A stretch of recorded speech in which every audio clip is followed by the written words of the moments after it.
training in soft skills, emotional intelligence, communication, that kind of thing. So we are doing youth skilling, upskilling. So the private sector, based on what they're doing, the experience in their ecosystem, they can offer, they can partner. If it's not something that you have within your tools, you can partner, you can mentor.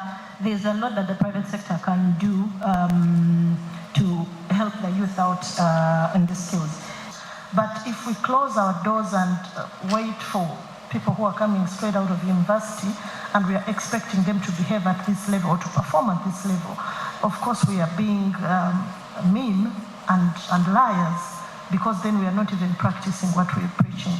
But also internally, when these people come in, we know, we are cognizant of the fact that they're just coming in the job market.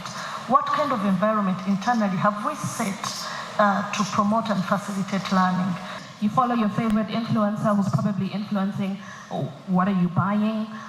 Businesses are reaching out to influencers to be able to sell their services.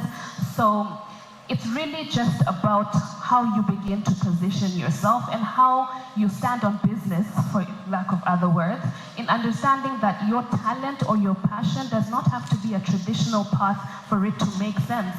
An employer requires that if you're coming out of school, you're skilled. That's the first thing the employer is looking for, that you're coming out of school, you're skilled. There's a lot of bashing going around on theory. There's no problem with theory. There's nothing wrong with theory. So don't feel like you have wasted your time doing a lot of theory. You need the theoretical understanding to be able to troubleshoot. If this microphone is not working and I don't understand the theory behind the wiring, then I cannot fix it. So there's nothing wrong with theory. The employer expects you to have good understanding of that theory. Come to the workplace skilled. And this event was like a launch for us to say we are handling this gap in the market. So how we're doing that is, apart from Job Connection, which we've been doing for the last 10 years, we've also introduced learning and skilling on our platform. So we are very deliberate about skilling young people about the soft skills they need to thrive in the workforce, and also the digital skills that they need, because the world is moving at a very fast pace. So we need to think about how do we enable young people to move at the same rate so that they are not irrelevant. Please don't go to a company that you know nothing about, because we want you to project yourself as a solutions provider.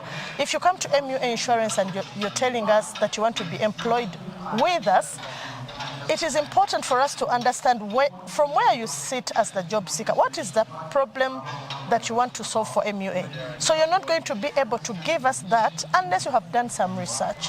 So be proactive, go beyond that, the extra mile, to say what kind of solution am I bringing to the table. So what we're doing for the youth that we're training, to the extent possible, as much as we can, we're trying to ensure that we place the youth in dignified and fulfilling employment. I want to emphasize that aspect. We're placing the youth in dignified and fulfilling employment. So today, the reason why we're here is because we've organized a career clinic under our hashtag Take Control. The career clinic is for our job seekers, our youth, to give them an opportunity to interact with employers, to find out what are employers looking out for, what's in the job market, how can you ready yourself for these kinds of opportunities, how best can you leverage yourself as a seeker to take advantage of the opportunities that are available, and also for our employers that were available today, how can they mentor the youth, what can they tell them offhand immediately, what can the youth take away that they can use to improve themselves, to better their chances.